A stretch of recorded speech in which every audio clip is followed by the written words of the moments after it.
Welcome to the Resilient Mindset Podcast, an exciting new podcast by Resilience Queen, Justine Martin. Justine is the owner and founder of the Resilient Mindset, a division of the Justine Martin Corporation. Justine draws on her years of experience and knowledge consulting with clients to develop and sustain a positive mindset. Focused on igniting your passion, purpose and power, follow the Resilience Queen each week as she delves into the mind of her guests, exploring fascinating stories and inspiring journeys. Zakariah Martin Taylor is a 29-year-old entrepreneur based in Townsville, Queensland, Australia. Zach is a veteran of the Australian Army. After an accident at work left him being discharged from the Army, Zach started his own business. From the garage to a warehouse and now global customers, this superstar has taken $900 in savings into $1 million business, demonstrating that it is possible to start and grow a global and competitive business from just $900. Zach is an Australian champion in drone racing, has a drone racing business and also a 3D printing business, a dad and a husband, and has the pleasure of being called my son. Welcome back, listeners. Today I've got with me Zach. How are you, Zach? Yeah, I'm good. Now, this is a bit weird for Zach today because I'm actually his mum, but he's got a really interesting story that I thought we could delve into a little bit more, and a lot of people will get some insight into what Zach's about to say. So, Zach, what does resilience mean to you? Being able to get back up and keep on striving forward no matter the adversity that you're currently facing. Yep, exactly. What's an adversity that you've faced, and what coping mechanisms did you use to gain resilience? So when I was in the Army in around about 2015, I fell into a weapons pit, which was about 2.5 meters deep, or a little bit deep. At night with all my kit on, so weapon, body armor, and helmet, and everything like that. And how much did that weigh, Zach?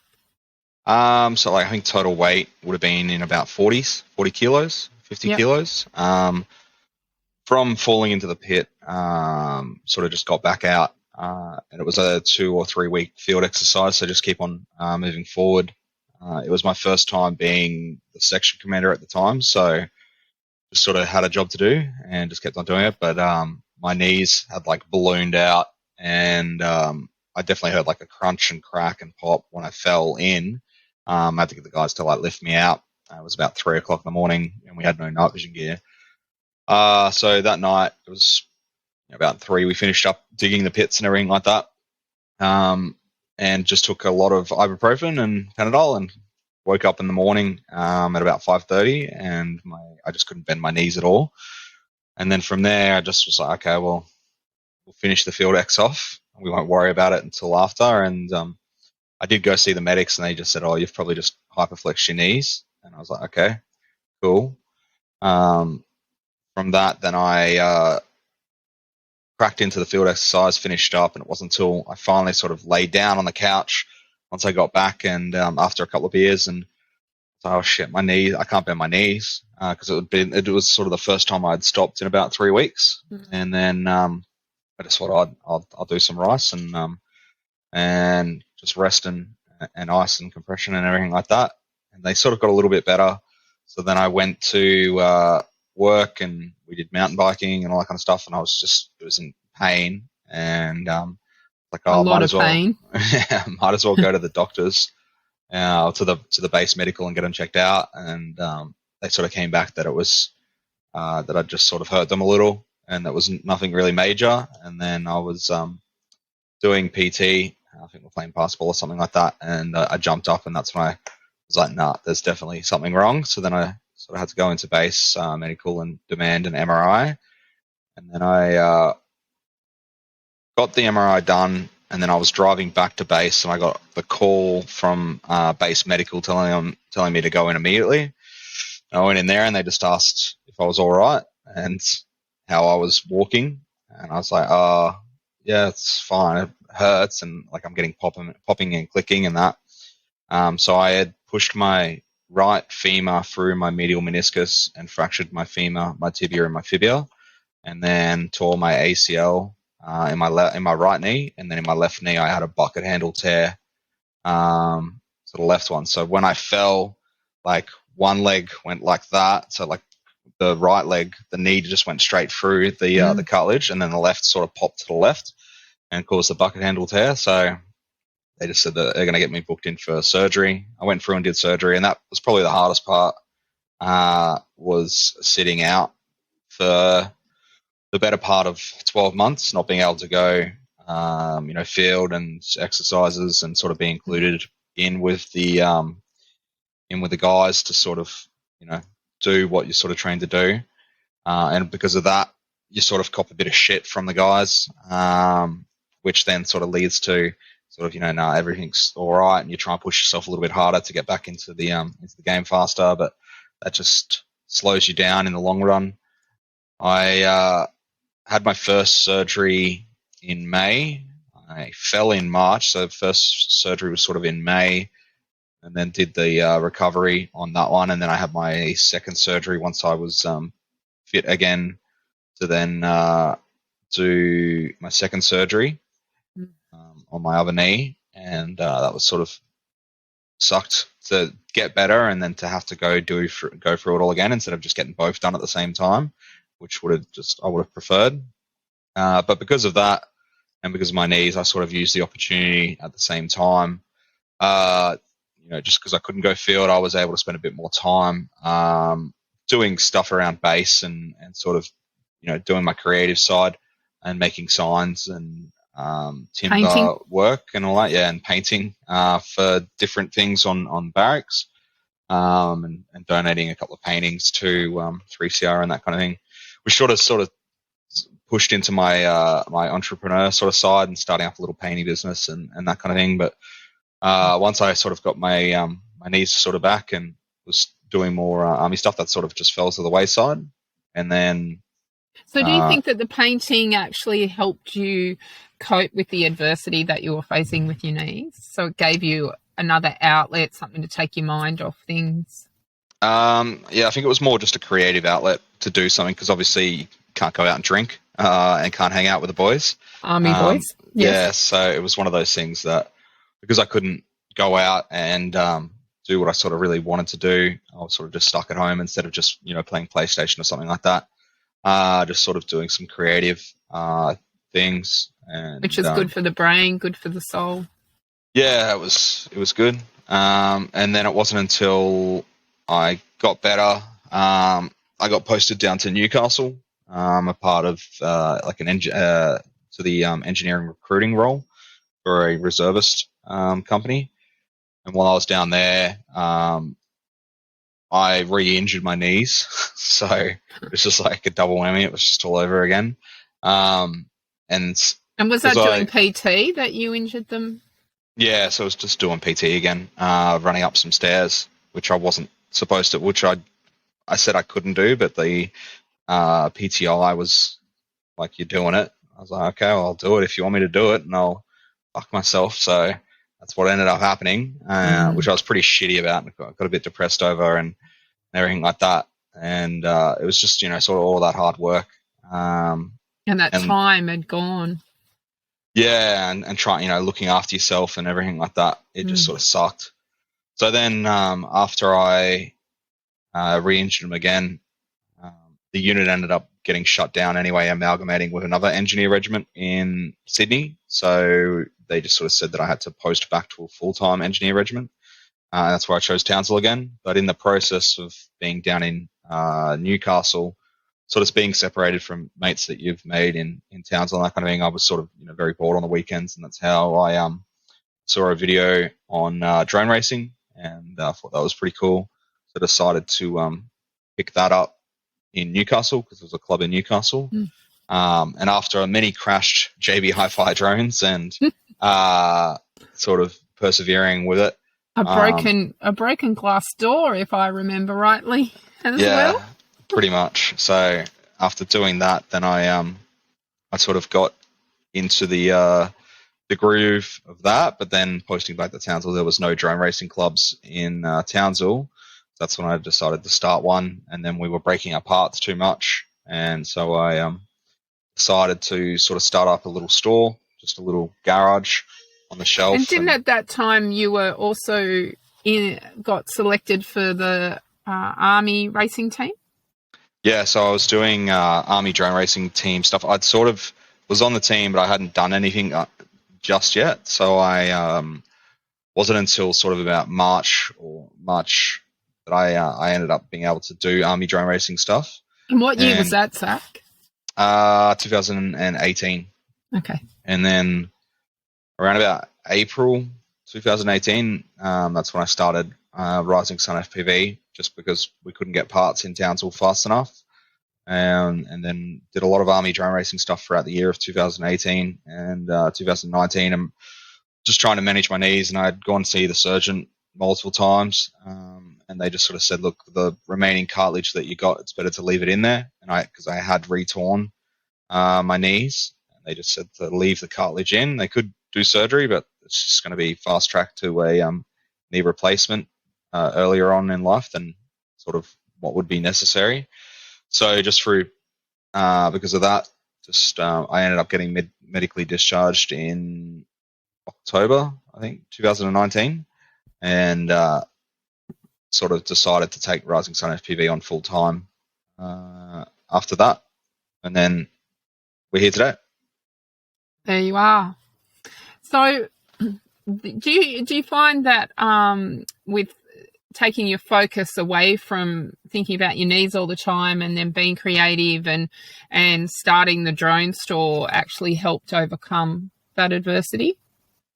To a degree, yeah. I think just keeping your mind busy. I think I've got a lot of mates that have sort of either left defence or are leaving defence soon, and they've sort of just been like, I don't know what to do after defence, or I don't think they really understand that once they leave, you're gone, kind of thing. And yep, you can catch up and that kind of thing with your mates, but you don't see them every single day.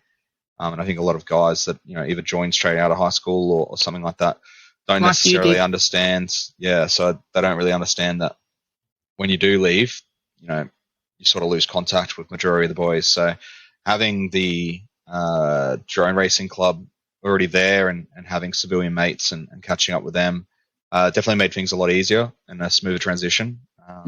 Like I wasn't ready to leave defence, but at the same time, where I was at in life with the business and Amelia and wanting children and that kind of thing, it was one of those things that it was probably the best time to go anyway. So yeah, it was because of that. Then I was able to start move into the store, take Rising Sun on full time and keep myself pretty bloody busy. You're very busy. Yeah, so keep myself busy. I have to book in to see you. That's how busy you are.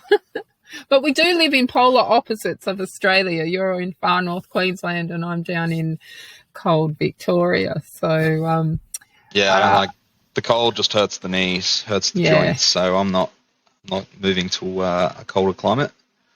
Just have to move up here. It keeps telling me I've got to move to Queensland.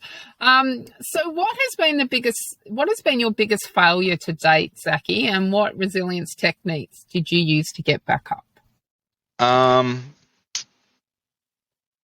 Have you got a big failure? Yeah, I don't know. Just trying to think So let's get this straight. Zach's 29 years of age. He's married with a lovely wife, Amelia, and has a little boy, Odin, who's nearly 2. He'll be 2 in September, and another on the way. I don't know, really.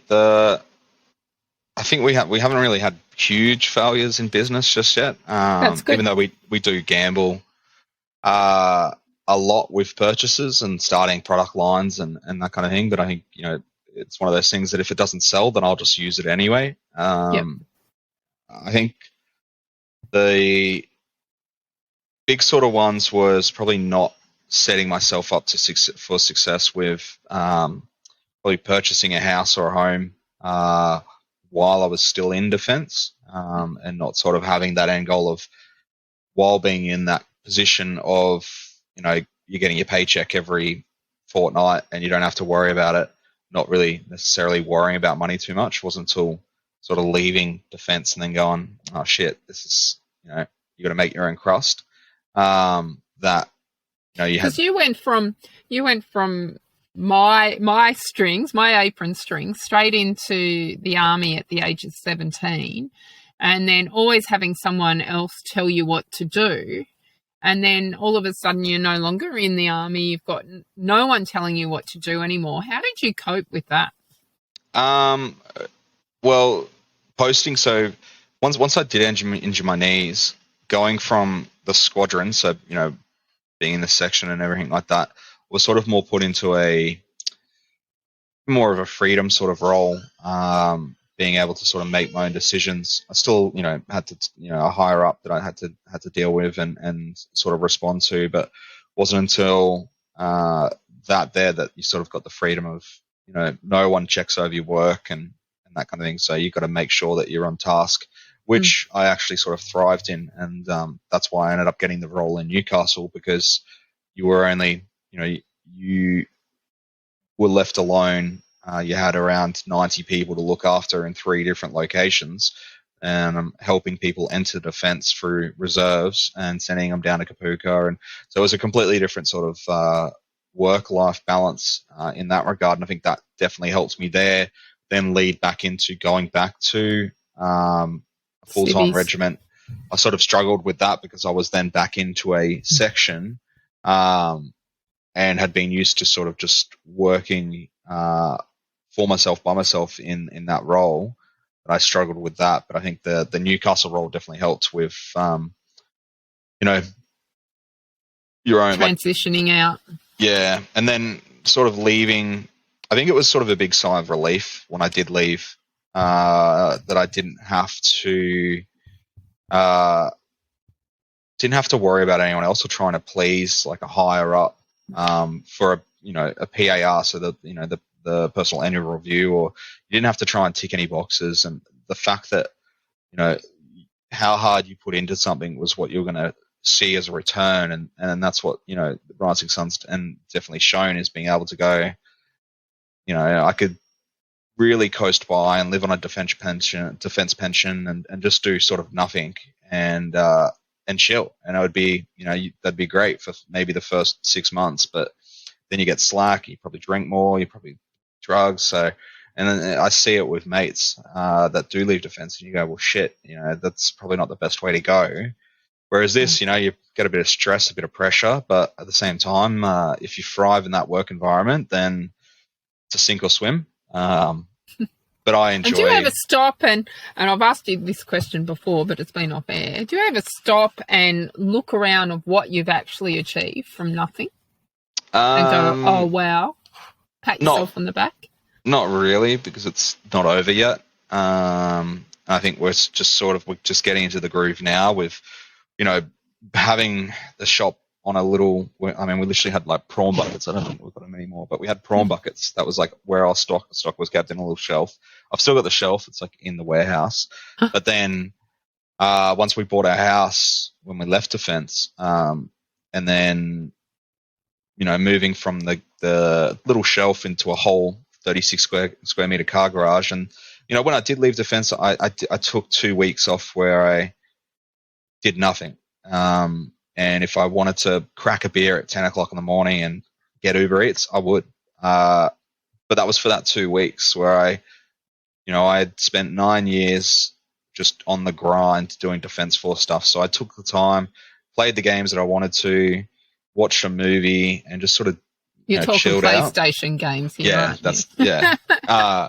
And then once that sort of 2 weeks was up, that's when I sort of had made a sort of a game plan and a business plan of where I want the business to be in the next 12 months. And we sort of surpassed that in the first 6 months of business. And it was just like, okay, well, what's next? So then after that, we painted the garage with the logos and the drones. We carpeted the garage. We put the air conditioning in, and it looked like a proper storefront. And then we started getting more and more stock on, and we started getting bit more popular in the drone community. Then we started offering 3D printing. Started offering and in that the as background, for listeners that can't see, if you hop on to Justine Martin Corporation YouTube channel and watch the vlog on this, you'll see in the background of Zach, he's got, what do you got there, mate? 4 printers? You got 4 there. You got 1 there, and then there's 1 there, and then another printing at the moment. So that glow, that's the UV light that keeps on passing up through the screen. But then we've got a whole nother area as well. But yeah, once we started offering 3D printing, we started getting a lot more orders in, and we got better at printing as well. And then I got my first employee on the books and everything like that 2020. And then at the was it? Might have been 2021. I can't. Honestly, it's all a blur. But 2021, I think we got Mac on, and then around about 2020, because I came up and met him just before Christmas that time. So 2020, and then 2021, we got Noel on. So that was the second employee, and we're still in the garage. And we're just getting tired. It was like a rabbit warren in there, and then we sort of decided to take the plunge and move into the storefront, which is about 189 square meters. And it's chockers. Yeah, with a 50 square meter shop front. That's, we're already using the back to store, because we just received 1,000 kilos of filament that we're now stocking and selling as our own brand. We've got, heaps of big printers. So for those that don't know, filament is what you put into the 3D printer to create the 3D print. Yeah. So it was just a, we're already sort of filling the space quite well, but I think, we haven't really reorganized anything. We've got a lot of jobs on the go at the moment, which takes up a lot of space with 3D printing. Like at the moment, we've got a 1 meter tall Mandalorian statue that is ready to go for painting. But well, can't wait to see that finished. I was up there, listeners, when that one was being printed. I think I'm one of Zach's best customers when it comes to buying 3D prints for Just Art Wellness classes. So you've done really, really well. I mean, you've gone from let's say a couch potato with no interest to now running a 7-figure business that you own. So the sky's the limit on where you're going to take that, isn't it? Yes, that's correct. Yeah. So who are your role models in resilience, Zach? Probably just myself. No. Probably someone by the name of Dan Kirigan, who's one of the VC winners. We got to meet him while I was in the army, and sort of hearing him talk how he sort of they were on patrol and they came under fire, and one of their guys got shot, and so he sort of just ran up the hill and took all the fire, and he did that multiple times, and sort of when you read it, you're like, oh, yep, cool. But hearing it come from his mouth, he was like, I don't fucking want to do this, but I have to do it. And I think, sort of having that mentality of, I don't really want to do this, but, I'm going to do it anyway. And I think, the feeling of once you've sort of done it, it's nice, to reward yourself. But while you're doing it, you're just shit. And there's been multiple times where you just go, yeah, nah. But once you finish, it's good to go. Yeah, it's like, okay, let's get to the finish point and then reassess on where we are. I mean, there is a saying that says that until you get uncomfortable about being uncomfortable, things won't change in your world. And you want to get things done, get uncomfortable and just do it. We spend far more time procrastinating about doing a certain task than what the task would have actually been. And so just get in there straight away. So is there someone that inspires you in life, Zach? Nah, not really. Jeez, listeners, you didn't even say his mum. You want me to say you, I know. No, These are the standard questions for everyone, Zakariah. No, I to be honest, I don't really want to be like anyone else or sort of strive to what anyone else has. I just sort of want to make it myself. Good answer. And be able to, say, well, look, I created that. And, we're not by myself. We're definitely we get a lot of help, even from the boys here, that do the drone racing. They'll come in and they don't work for stuff. They'll just do it for the hell of it, and they come along with the journey with us, which is great. And I think they stop more often than I do and go, look what you've done. I go, well, no, it's not just me. It's there's everyone else who has got a little hand in it to help get it done. Well, when I come up, I see the changes. I pre-COVID would have come up a lot more, but each trip that I've come up, which is about every 3 or 4 months, I see changes in the store and how big it's growing, and the empire that you're building, so to speak. Do you want to describe to the listeners what drone racing actually is? So drone racing kicked off in about 2015 in Australia, and sort of became really popular, like 2016, 2017, and so on. Drone racing uses a camera on the drone that sort of sits inside the drone itself, like sitting in the cockpit, and that's what FPV stands for, is first person view. And when you build the drone, you build it with something called a VTX, or a video transmitter, and it transmits the video from the camera to a pair of goggles that you wear, and that's how you actually see and fly around at speeds of about 150 to 250 kilometers an hour, and navigate around gates and flags, and you keep up with everyone else. And there's different types of drone racing. You've got like little micro drones, which are about the size of they fit the size of your hand, and then you've got 5-inch, and then all the way up to X class, which is sort of what we sort of pioneer here in Townsville, and sort of really push and leaders in the world for it, is X class, so experimental class, where they're 1 meter by 1 meter in size. They go about 250 kilometers an hour around the track. They're bloody huge, and they're expensive. And they're fast, and they're expensive when you crash them, aren't they? Yeah. So, but I mean, they're pretty cool looking. And you build them for people, Zach?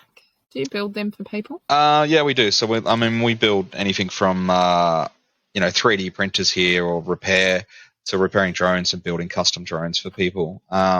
We do design a couple of frames as well. So at the moment we've got a Your Commander, which is the Midgard Serpent, which is one of our X-Class frames. We've got the big F and Wedge, which is one of our other X-Class frames. Then we have some smaller, like Revenant and that kind of thing.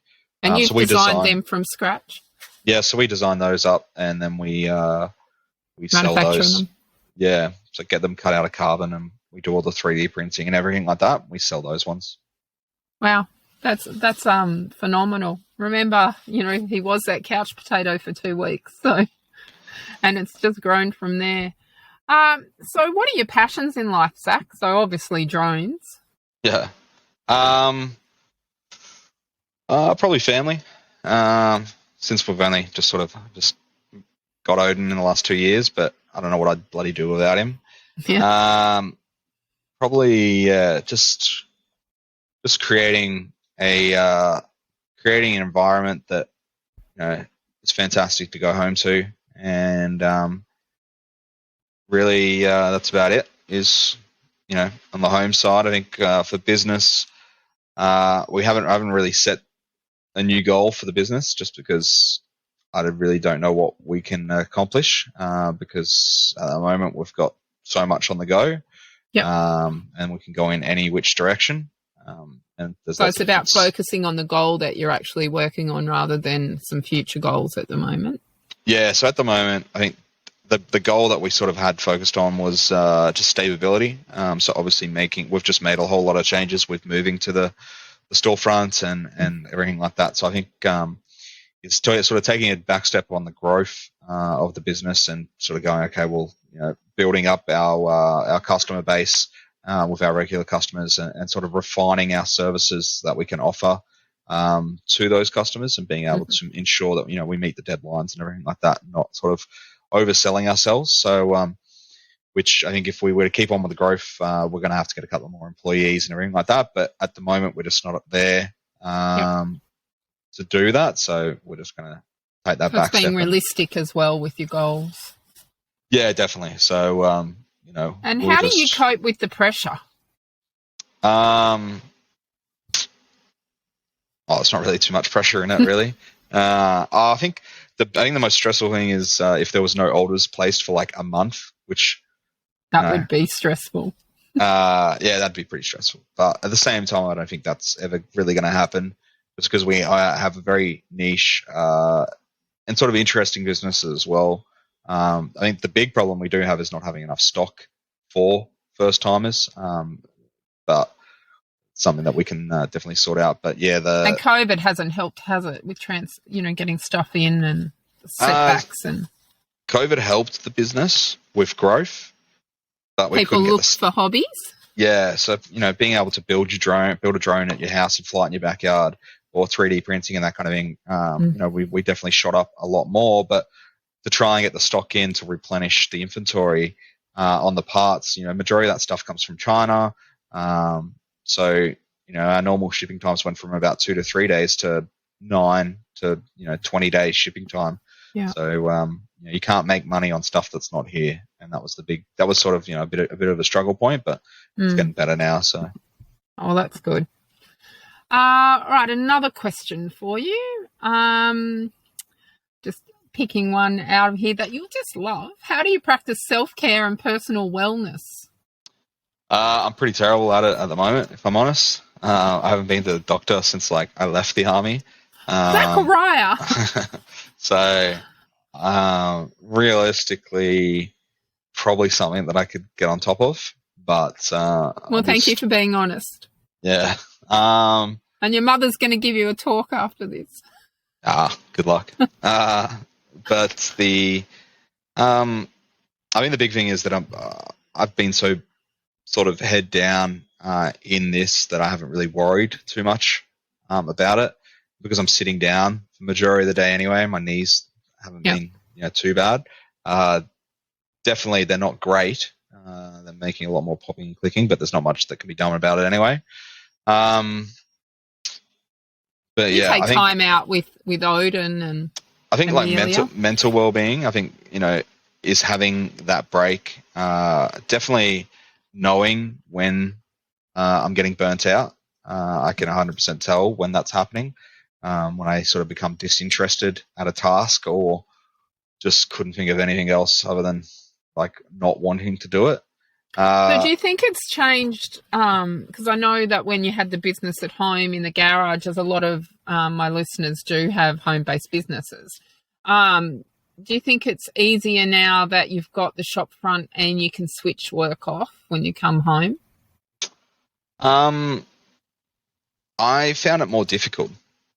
When I was, I guess it's probably more of a question for Amelia, but when it was at home, I could just go in and check the 3D printers, or I could, if there was nothing on, I'd be like, all right, cool, I'll just go work on this and, go look at this product and get that in. And, I think that definitely helped us grow a hell of a lot more, because I would spend every waking moment either in that garage, or, just checking the 3D prints and that kind of thing. So there was no work-life balance. It was all work, and then finish up and then have dinner and then straight back into it. The original plan when I did leave the army was that I was going to look after, I was going to be a stay-at-home dad.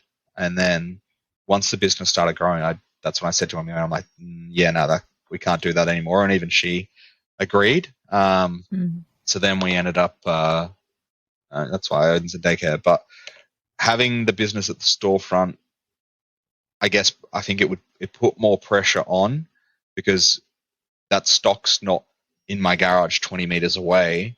Yep. It's a lot of money. You're then entrusting the security of the premise that you've got all your sort of work at. Your livelihood. Yes, exactly. I mean, we've got the insurance and everything like that, but it's just one of those things that we take sort of almost like the responsibility to the customers that, we can get their orders out at 3:00 every day. Same 3D printing and all that kind of stuff, that we can do that for our customers. And, if anything was to stop us from doing that, then that's what sort of unsettles me and sort of makes it a bit worrying. So having all the stock at the store was, one of those things. I think the other thing was the the 3D printers. Now, they're great when they work, but there's been a couple of times we've come in here and there's spaghetti. So when the filament comes out, it comes out as like a molten plastic. If a print falls over or gets knocked, then it just comes out in just a random fashion. It just looks like a bowl of spaghetti. It's money lost and money wasted. Whereas, in the garage, I would have picked that up straight away. Whereas here, you're not here for like 12 hours or on a weekend. So it was one of those things. But having the store now definitely means that once I leave here, there is no more work to be done. I'm at home, completely and not answering phone calls and emails and all that kind of stuff. I might answer the occasional Facebook message if I'm watching TV or something like that, but I don't take it as a full responsibility that, we have a set business hours now and don't necessarily care so too you've much got boundaries within your business now, which you probably didn't have when you were at home. That's exactly right. Yeah. All right. So talking about TV, what's your favourite movie that features a person's inner strength to get up? It's going to say Star Wars. No, not Star Wars. Probably... He's a big movie buff.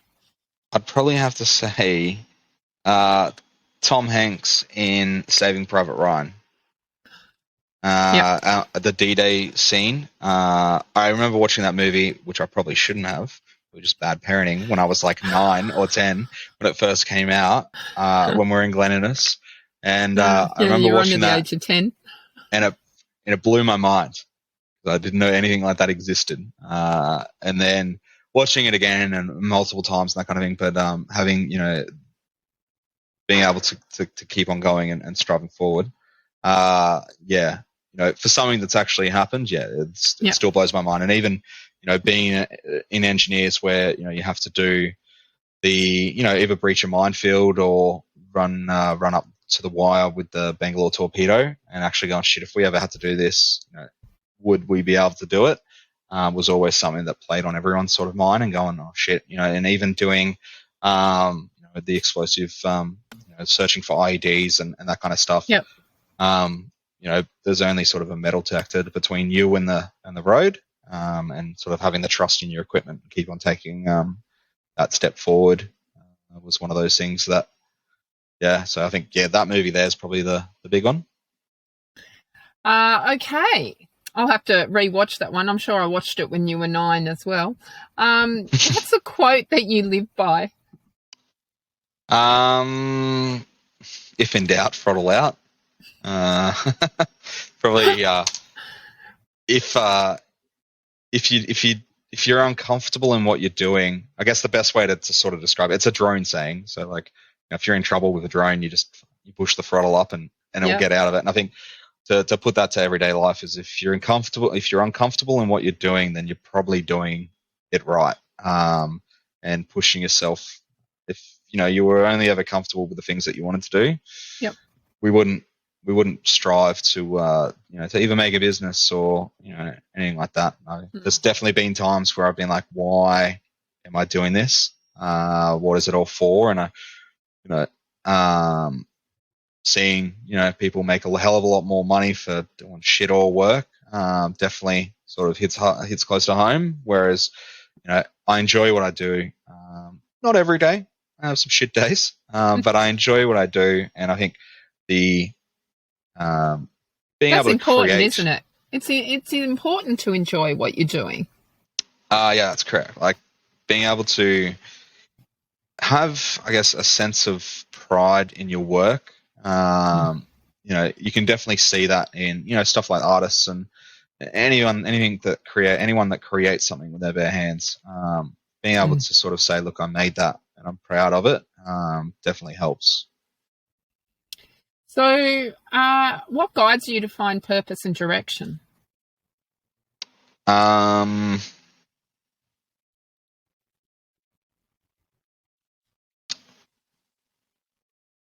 would say probably Odin now. Probably him.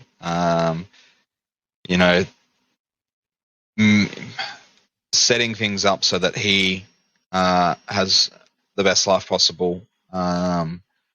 So, working hard to then create, something that he wants to, that he can do, and creating those opportunities, but then also sort of being a bit of a peer for him and going, that's my dad, and which is something that I really am keen about.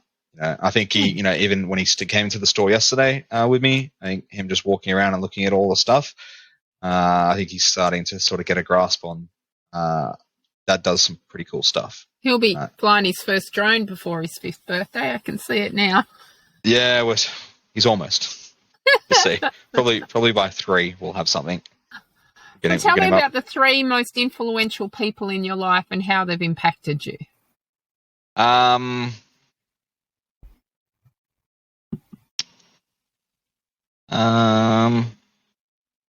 probably say my wife, Amelia.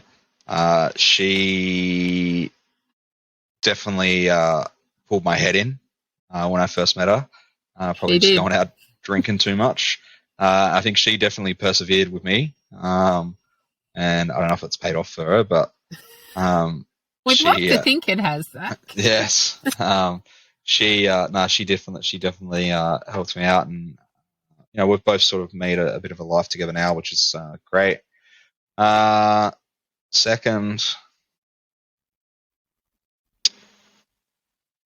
probably my old boss at Army,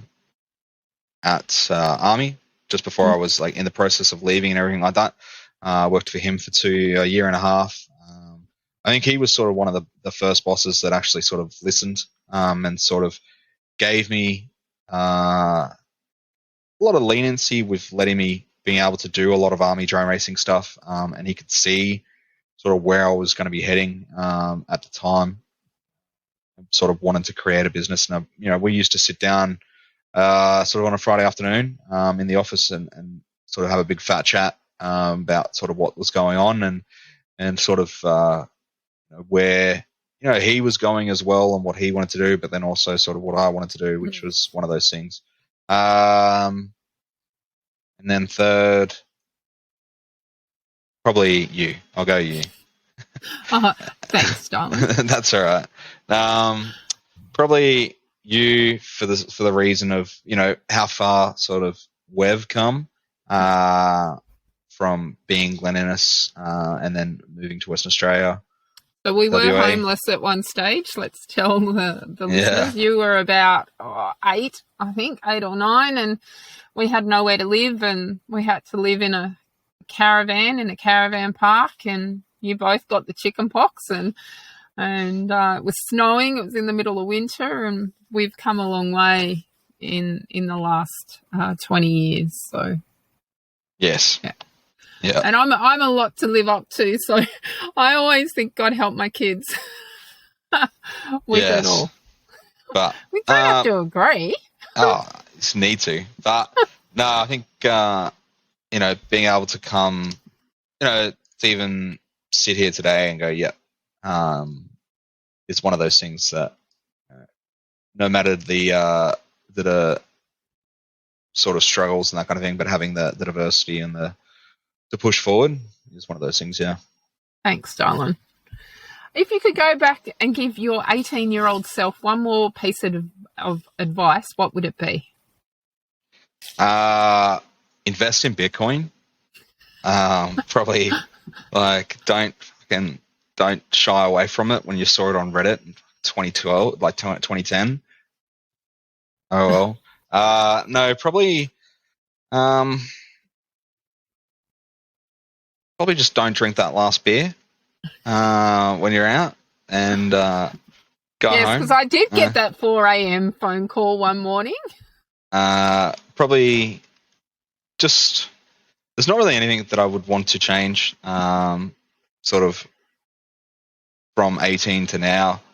It's definitely had struggles and good times and everything like that, but I think that sort of has made me the person that I am today, and I wouldn't really have it any other way apart from the investing in the Bitcoin thing. That would be super nice, but wouldn't it? Really, there's nothing that I'd really want to change. That's good.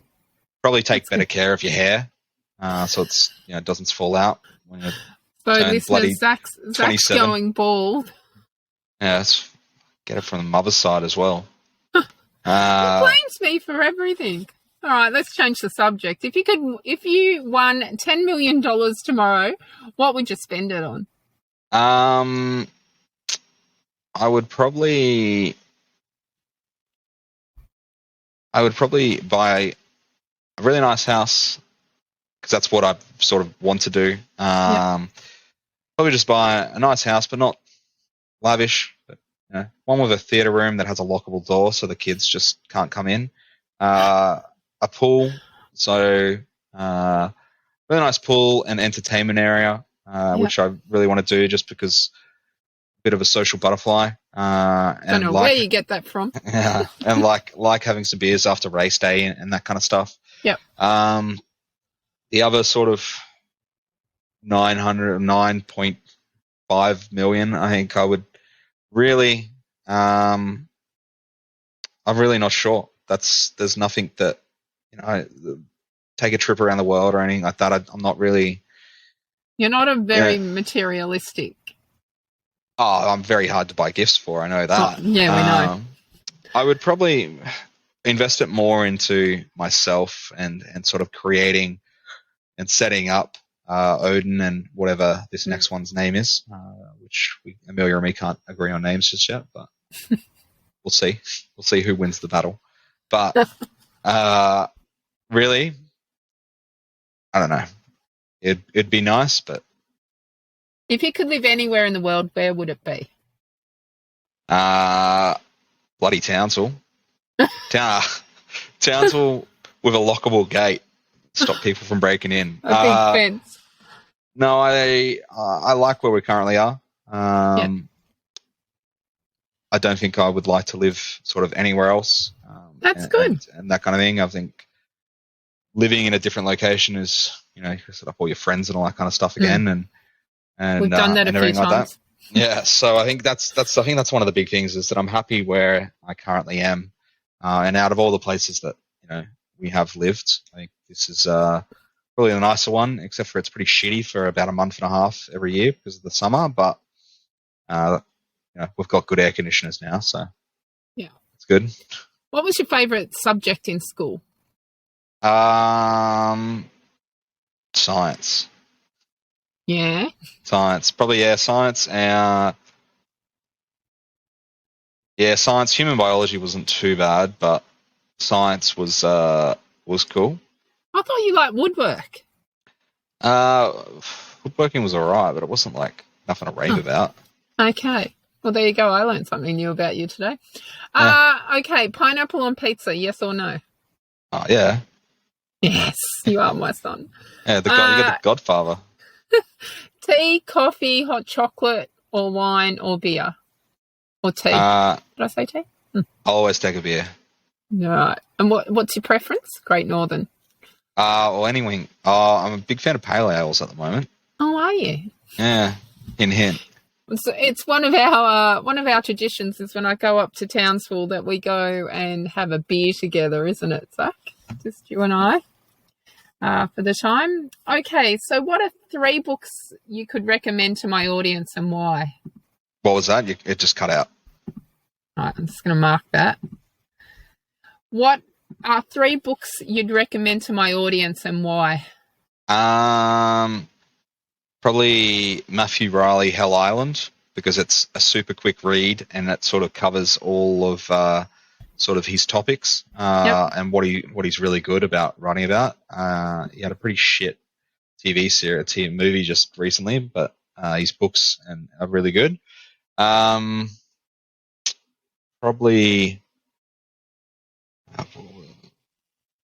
What's the other one?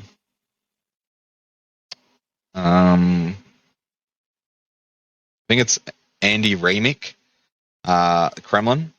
Yeah. It's just a good book to get lost in and forget about what's currently happening in your life because it's bloody full on. Yeah. Very like military and guns and some, it's got Russia in there and everything like that. It's just a good read. Probably the third one. Now I can't remember what the name of it. but essentially it's about a Australian Army engineer who went through the Vietnam War. And it was just interesting to read because I was reading it while I was going through the School of Military Engineering, and he referenced a lot of SME where we currently were. And it was to the point where that week we went to the museum, and like one of the tanks that he has in the book, and there's photos of it in the book, was actually at the museum. So it was just like a super weird coincidence that, he brought it up because he said that, to get the tank to stop when it was clearing the mines, they would shoot at the tank, and looking at the back of the tank, you'd see all the bullet marks where they would shoot it to stop it because they didn't have radio comms with it. But I think read about something that you're either gonna see or that you want to do, and it sort of will push you to go do it. Or to better your mind. To better your mind. Yeah. What are 3 movies that you could recommend? I don't know. A lot of movies. All of them. I don't know. Probably Train to Busan. Yeah. If you like zombie movies. Oh, that's right. I forgot you're into zombies. It's a Korean zombie movie. It's pretty good.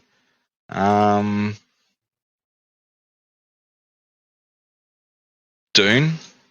The new one or the old one? The new one. Yeah. And then Blade Runner 2049. Just the sci-fi elements and the soundtrack. I think the soundtrack was sort of what really sold those to me. Cool. What's one question you'd wish I'd asked, and how would you have answered it?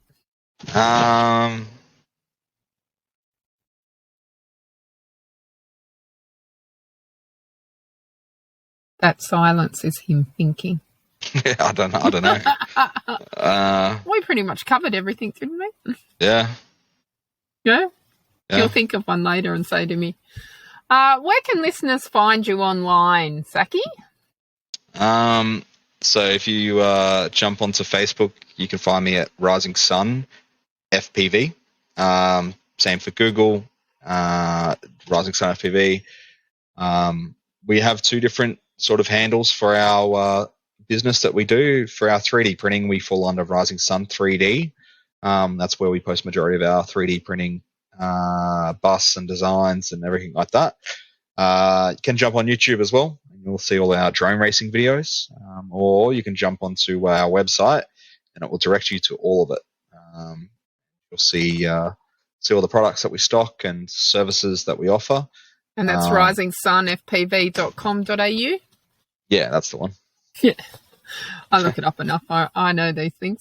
So we'll put all those links in the bio as well, so people can get in contact with you. So, Zach, I just want to thank you today for doing this for Mummy. Yeah, you wouldn't leave me alone. I've been at him. I wanted him in the first series. Should have done the first series. There was less questions that's right. than the second series. So thanks for taking some time out of your day. Just to clarify, I'm actually sitting in my wardrobe today. For those of you that are watching it on YouTube, you'll see all my clothes in the background.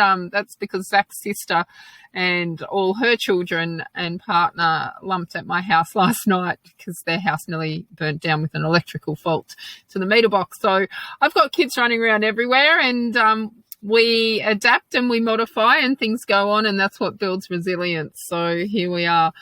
Anyway, Zach, thank you for your time today. That's all right. And remember, listeners, until next time, stay resilient. With over 11 years public speaking expertise, Justine thrives on delivering a powerful and empowering keynote to audiences of all sizes. From a packed room of 500 people to an intimate gathering of 50 people, Justine will command the room with her inspiring journey and engaging anecdotes. Email hello@justinemartin.com.au to book Justine for your next event. We hope you enjoyed the Resilience Mindset podcast. Remember to subscribe to the podcast to get your weekly fix listening to Resilience Queen Justine Martin. Follow Justine on social media at Resilience Mindset or log on to justinemartin.com.au. And until next time, remember, life doesn't get easier or more forgiving. We get stronger and more resilient.